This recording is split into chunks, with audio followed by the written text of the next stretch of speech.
معاك في السكة مع محمد منير ودينا بهجت. تركيا كانت بتلاعب أستراليا. اوكي. فناس كتير في تركيا اجتمعوا انه في احد الاماكن علشان يتفرجوا على منتخبهم كالعاده، يعني أيوة. ده طبيعي. ايه ده، انا عارف الموضوع. بدأوا يتفرجوا على الماتش والساعة وعلى الشاشة وجابته وتشجيع بقى واجواء. ايوه. بعد 6 دقايق اكتشفوا حاجة تموت من الضحك. تحفة. يعني الموضوع بجد كان كارثي لدرجة ان هو غريب قوي الموضوع. ازاي اكتشفوه، ازاي عملوا كده اصلا؟ لا ان هو ما بيتفرجوش على الماتش اصلا، بيتفرجوا على ماتش بلاي ستيشن.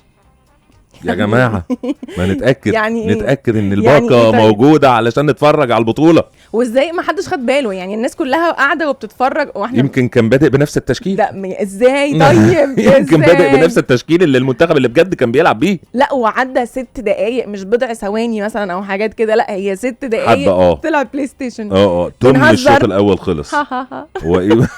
كوميديا سوري ما كانش قصدي. يا جماعه نخلي بالنا نطمن. خبر ابيض. شوف دينا وهي بتودينا بقى وبتاخدنا من كاس العالم على هوب بتلاقي التوبيك على طول. موضوعنا يا جماعه التويستات دي، تصور هو ده يا جماعه موضوعنا النهارده، وهو المقلب. ما هو اللي حصل بصراحه ان بيتفرج على كاس العالم ويلاقي ان هو 6 دقايق ماتش بلاي ستيشن، اكيد مقلب، ده اكيد هزار وحد مش واخد باله. موضوعنا بقى النهارده بيقول ايه؟ بيقول ان احنا عايزين نعرف منكم ايه اكبر مقلب اخدته في حياتك وكان من مين. يعني بيكون ليه بقى الحاجات اللي تصحي الضمير دي بقى فجأة كده واحنا على الهواء مباشرة. يعني الواحد مش عامل حسابه على الأسئلة دي. انا بقول لك يعني انا هرتجل يعني، بس خلصي شرح وهرتجل بقى. ارتجل من دلوقتي. اصل هو بصراحة انا لسه حصل فيا كده امبارح. ما بتبقى صعبة قوي. حصل ايه امبارح؟ يعني دون الدخول في تفاصيل، بس في صديق عزيز اتمنى يكون مروح دلوقتي في الطريق ويسمعنا في السكة واقول له شكرا او متشكرين على الالام وعلى الجراح، متشكرين على اللي عدى واللي راح، وشكرا على اللي انت عملته فيا قوي امبارح. بس كان بيكلمني على طلب ما يعني كده من غير ما يفسر، يعني ما حددش قوي هو عايز ايه، فانا افتكرت هو عايز حاجة تانية فمشيت في الاتجاه ده وبساعده وبدعمه جدا بكل قلبي، وعملت اللي هو عايزه تمام وكله زي الفل. فين المقلب؟ ان هو ما طلعش ده اللي هو عايزه خالص، فانا عملت حاجة تانية. ما طلعش ده اللي انا عملته، مش هو طلبه. لا. فبقى انا عملت حاجة تانية خالص موازية كانت في دماغي، وهو كان بيكلمني على اساس ان انا فاهم اللي هو عايزه وهو ما قالش ايه اللي هو فاهمه.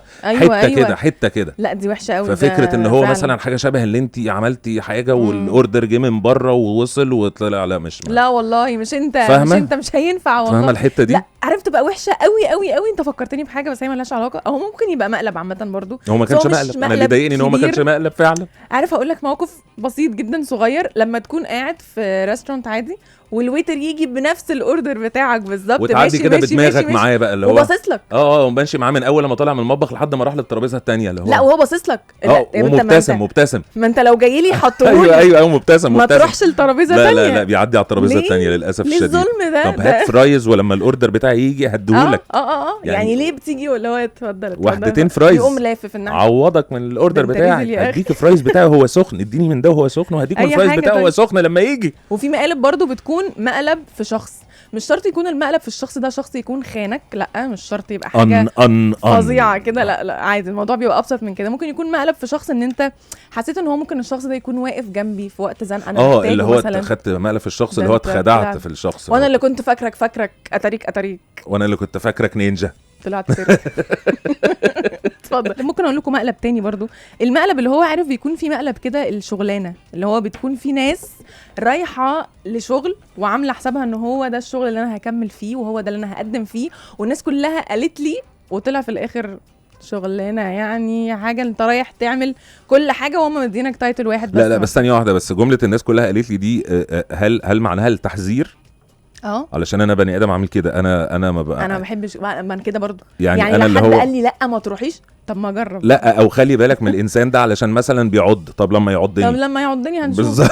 يمكن عضك انت علشان انت انا عامل كده لو استنى لما يعضني ونحكم عليه، انما من عضتك انت انا مش هحكم عليه بالظبط، وهروح اتعامل معاه عادي وحبيبي لحد ما يعضني. عضني هعضه بقى ساعتها، نتصرف بقى، اروح اقول لك ايه ده طلع بيعض فعلا. بس مش هسمع كلامك في الاول، عشان برضو يا جماعه كل واحد بتجربته الشخصيه. يعني انت ممكن تكون رحت الشركه دي مثلا وكان تجربتك وحشه قوي فيها، بس ممكن شخص تاني يروح وتبقى تجربته حلوه قوي، لان هو في اختلاف شخصيات، في اختلاف اكسبيرينسز، اختلاف كل حاجه. فانت ما تاخدش على اساس حد هو اللي جرب فانت تجرب زيه بالظبط، لان انت مش نفس الشخص يعني. والمقلب اتعمل فيا من ابن عمي، اخدت عربيه والده ورحت سوبر ماركت سبتها شغاله